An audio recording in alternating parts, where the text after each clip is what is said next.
When Yang Xian heard about the haunted house, once the home of a high official, but now empty and deserted, he decided that he would approach the owner to allow him to live there as a caretaker, for it was just the sort of home Yang had dreamed that one day he would own. At first the high official would not hear of it. "Young man," he said, "no one has been able to live there for years. The spirits which occupy it are such that they bring trouble to anyone who stays in the house." "Well, I am prepared to risk that. It's a great pity that such a lovely house should be left to spirits who care nothing if it falls into ruins. I will look after it for you." The older man shrugged his shoulders. "I have nothing to lose, young man. I have warned you, and seeing that you still insist, you can have the key. But at the first sign of trouble you must leave. Otherwise I would not want to be responsible for you." Yang was jubilant, and immediately moved his belongings into his new home. He had to make several journeys back and forth, carrying everything himself, for he could not afford to hire a cart, and it was past sunset when he returned with his last load. Yang's books were his pride and joy, and he had carefully placed them upon a table which he had decided would be admirable for his studies. But when he returned with his last load, they were no longer there. He hunted high and low, but they were not to be found in the house, and there was no sign of anyone having broken in. When, however, he returned to the room where he had left the missing books, they were back on the table. Puzzled, but happier now at the return of his most precious possessions, he went to the kitchen to cook some rice for his supper, and when he returned to his room, where he thought he would read a while retiring, he found his books had again vanished. He then heard the patter of light footsteps and saw two young, beautiful girls carrying his books in their arms. They were laughing together as they quietly replaced the books on the table.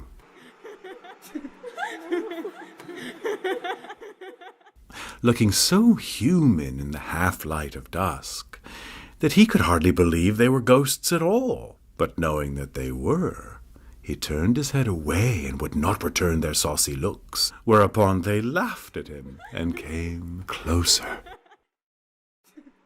Yang's heart bumped against his ribs with fear as he remembered the warning of the owner of the house. One of the girls prodded his body with her finger. The other one stroked his face.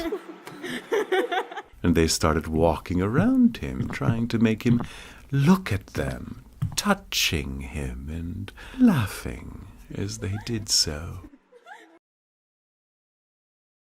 Yang had now revised his disbelief in spirits, and if he had not seen them with his own eyes walk right through the door just now, he would not have believed they were ghosts. However, they seemed as harmless as little children, and he decided to treat them as such. "Get out of my sight, you silly ghosts!" he exclaimed. "How dare you come here to disturb me?" He made his voice sound as cross and belligerent as he possibly could. "Get out of my sight, you silly ghosts!" he exclaimed. "How dare you come here to disturb me?" All the same, he did not expect them to take fright and scuttle away as quickly as they did. His confidence returned. Yang lit a lamp and began to read. But all the time he was aware of other presences in the room, and conscious of flitting shadows in the dark corners.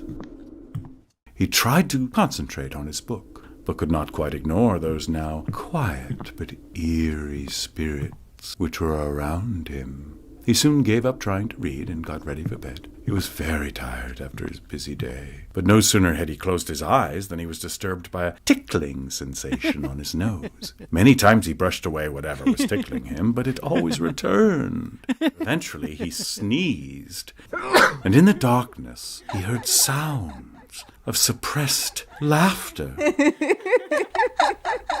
He got up lit a candle, and went back to bed again, closing his eyes and listening.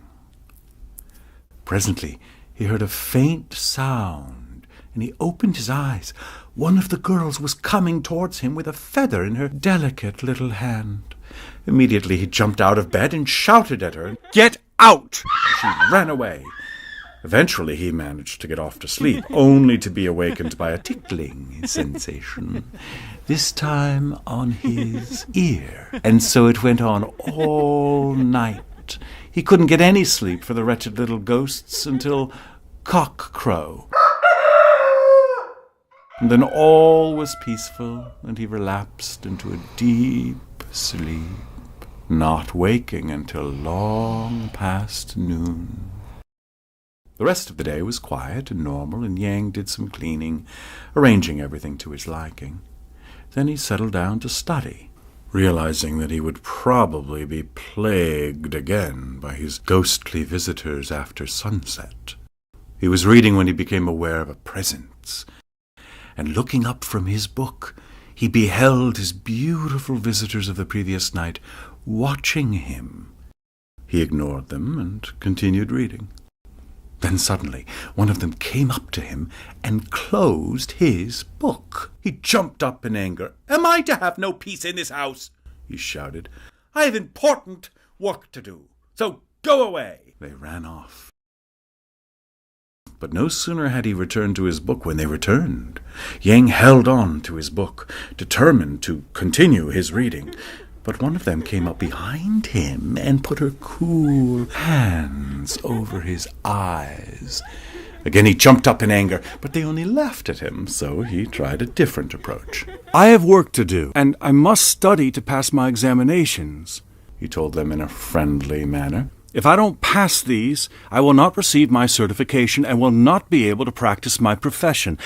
I need you to respect my work and space. So, why don't you be good girls and leave me in peace? Go and do something useful."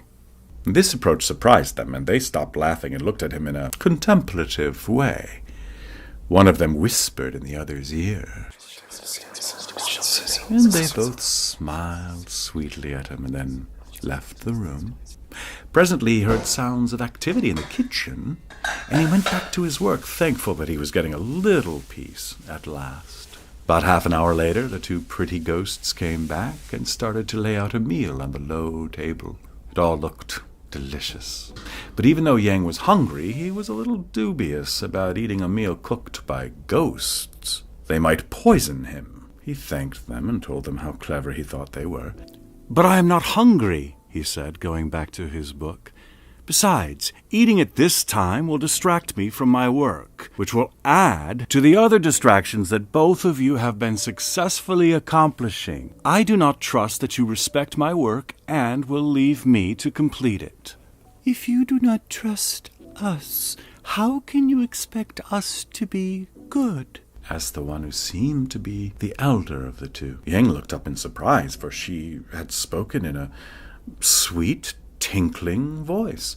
"Well, of course I trust you. It's not that I don't trust you. It's just that I don't know if you respect or understand my work." He felt obliged to reply. "Then if you trust us, you will eat the food we have labored to prepare for you. Eating food can bring harmony and closeness to relationships. Food represents care, nurturing, and honor, and can be presented with spiritual energy." Yang thought that if he refused to eat, he would continue to be plagued by them and would be unable to stay there. He took up a bowl of rice and chopsticks and tasted some of the food, and feeling no ill effects, he pronounced it excellent and perfectly cooked, and the two little ghosts were delighted. After he had finished his meal, they sat together and talked, but they would say little about themselves. He learned that the name of the older one was Qing, and the younger one was Shai Lu, but of their families they would tell him nothing. saying that as they were only spirits, his interest in them could not be marriage. Therefore, why was he so curious? As I never thought to meet such charming spirits when I came here, it is natural that I am curious about you, especially as we are to live together in this house. To this Qing Yang replied, Fortunately for you, the other spirits which occupy this house have been recalled to the world below by the Black Judge, while we await whatever fate is in store for us. But if you wish to stay here, we will continue to serve you. Serving and assisting others has a significance in the spirit world. As we help others in our journey, we evolve to a different level of mystical awareness. And so Yang was able to settle down and work, and the girls, for he could no longer think of them as ghosts, came every evening after sunset and cleaned and cooked for him, taking an interest in his work, disturbing him no longer, and he was very happy. One day he had to go out and did not return until well after sunset. He found the younger girl, Shai Lu, seated at his desk, laboriously copying from the book which he had been transcribing.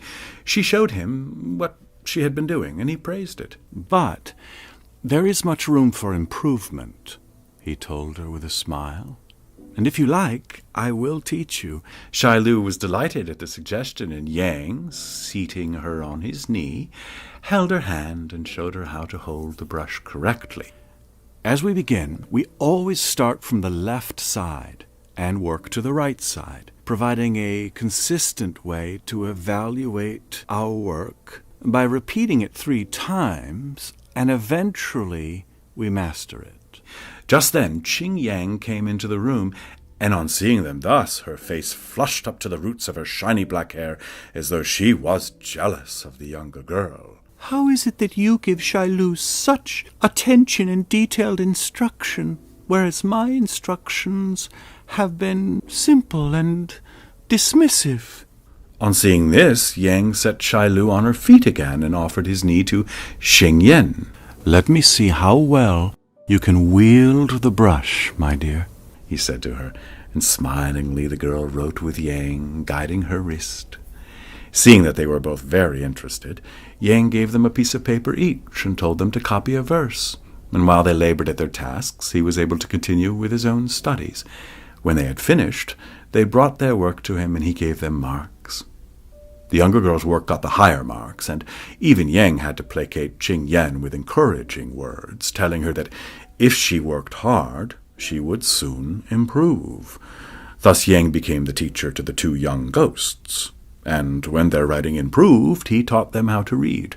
Now, if you practice copying a verse using its original structure, you will witness the symbols, images, and markings that provide evidence of earlier writing. This experience can help us culturally connect to our own ancestry. Through reading stories, Yang stressed the importance of learning about culture, including people's dreams, wishes, and problems during earlier times. A student's mind can open to appreciate and enjoy great works of literature and discover their own identity and imagination. Yang was able to emphasize through reading that one could explore creative thinking by finding new solutions to ancient historical problems. They were apt pupils, and once they had grasped everything, they did not forget it. One evening, Qin Yang brought her young brother Song, a handsome youth of about 16 years. Like his attractive sister, a ghost, having departed this life at a tender age, could Song also be Yang's pupil? Yang agreed, and Song proved to be a very intelligent boy. Before long he was reading the classics and writing poems. Yang was delighted with the success of his school for ghosts. The lessons kept these naughty spirits occupied and out of mischief, and Yang was able to continue with his studies and also earn a little money writing poems of satire on current affairs, which became quite well known, but not always popular. Satire involves multiple meanings and includes history, culture, and politics. There was always a real event or person who was flawed or problematic, but Yang was always attempting to write about truth in the culture, but from a unique angle. Eventually the day came when Yang had to leave to take his examinations and say goodbye to his phantom pupils. He was gratified to find how badly they took his news. The girls wept, and Song was full of forebodings, begging him not to go. "The gods are not with you at this time," she said, "and if you go now, some dreadful calamity will befall you." But Yang would not listen, and the next day left the house to keep his appointment with the examiner. When Yang arrived at the capital, he learned that his works of satire had enraged a prefect of great influence in the district, and his examiner, far from being sympathetic, accused Yang of improper conduct. Yang was thrown into prison, and penniless, without food, becoming weaker every day. He wished that he had taken heed of Song's warning. One night, he thought he was dreaming when he saw Qing. But when she gave him food, he knew it was really her. She told him that his examiner had been bribed to accuse him of improper conduct and that her brother, Song, had gone to the court to plead for his release. She would return the next night to tell him how Song had fared. When she had gone, he ate the food which gave him new strength and hope, but Qing did not return the following night as she had promised. Neither did she come the next night or the next, and Yang became even weaker, all hope gone. Then one night, Shai Lu came to him, but she was very sad and downcast. She told him that Song's request for Yang's release had fallen on deaf ears, and he also had been taken into custody. Ill had also befallen Qing, who on her way back from visiting Yang had been accosted by the black judge and had been carried off to be his concubine, and would be treated as inferior and expected to be subservient to her master. This meant that Song would fill her days applying makeup, sewing, and socializing only with other concubines and not her master. It was considered against societal ethics to promote a concubine to a wife. Concubines were even buried alive with their masters, so the master was not alone in the afterlife. But refusing to submit, Qing too had been imprisoned. Yang, weak as he was, tried to console Shai Lu, taking the blame upon himself. She gave him some money so that he could buy food, and then left him, saying that she must go back to watch over Song. The next day, Yang was brought before the judge, who asked him who was the young man called Song Tsai, who had pleaded for his release. Yang, not wanting to cause any more trouble for his spirit pupils, pretended that he did not know. Whereupon the judge told him that the young man had been brought before him to be beaten, but throwing himself upon the ground, he had disappeared. Yang still kept silent, and the judge, thinking that Song's disappearance was a sign to indicate Yang's innocence, told him he was free to go. Yang could hardly believe his good fortune. He went back to his house as quickly as he could, arriving there just after dusk, but no one was there to greet him. When he went to bed that night, he could hear the sound of weeping. But when he got up and lit his candle, he could see no more. Henceforth, Yang often heard in the night the sound of quiet weeping, and it made him feel very sad and helpless. He was not visited by his little ghost maidens any more, and he missed them very much, and often thought of them when he sat alone at his studies in the evening. He thought of taking a wife, but how could he afford to do so when he had not yet passed his examinations? He began to work harder than ever, dreaming of the wife he would be able to have one day, and she always looked like either Qing or Shai Lu. One night the sound of weeping was louder than usual, but it came from outside the house. Yang got up and went to the door to investigate. A young girl was there. He asked her whence she came. "I have traveled a long, long way, and I have never traveled so long in my life. Now I am so tired that I cannot walk another step. I was told that you would give me refuge. Yang invited her inside and saw that she was very beautiful, with lovely eyes and teeth like pearls. "Who told you to come to me?" he asked, thinking how pale she looked and wondering if she was another ghost. But the girl fell at his feet with exhaustion, and he lifted her onto his bed. He watched over her all through the night, and in the morning when she awoke, he had made gruel for her, which included oats, wheat, rye, or rice, heated or boiled in water or milk. It was a food that was used to feed the sick or the poverty-stricken.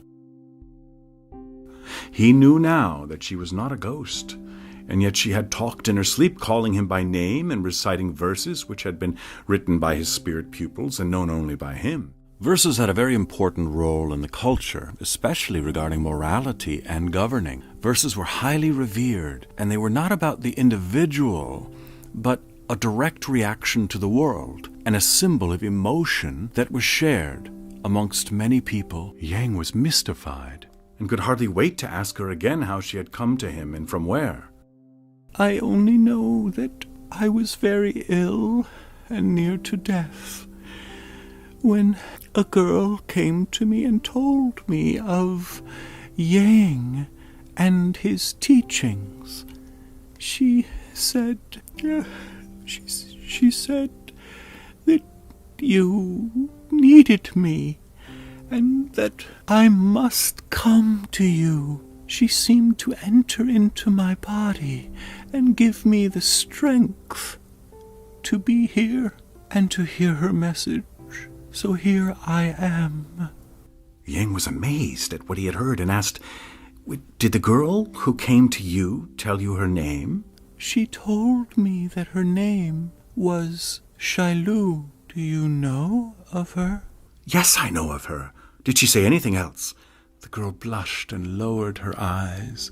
"She said that you would want to take me for your wife.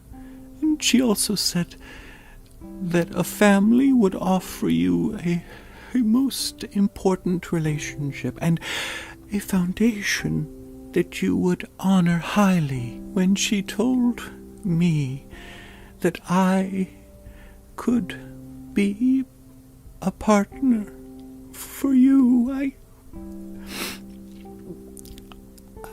began to cry, and I felt a great humility, and this was in my inner being. I would be very humbled to offer you obedience, respect, and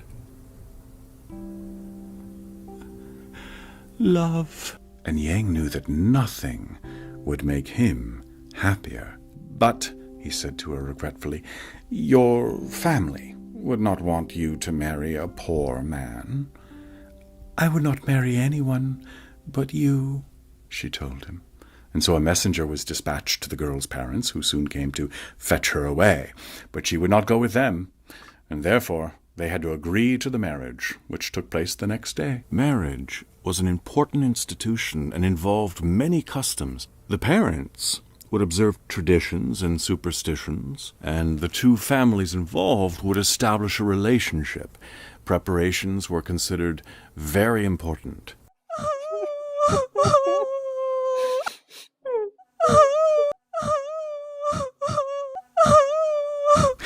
But one thing marred their happiness, and that was the sound of weeping, which haunted the house every evening until they were blessed with their first child, and then the weeping ceased. Life was not considered complete without having a child, and birth was significant for the community and demonstrated through rituals. Family was regarded as the primary unit of society. The child was a girl, and she strongly resembled Qing Yan.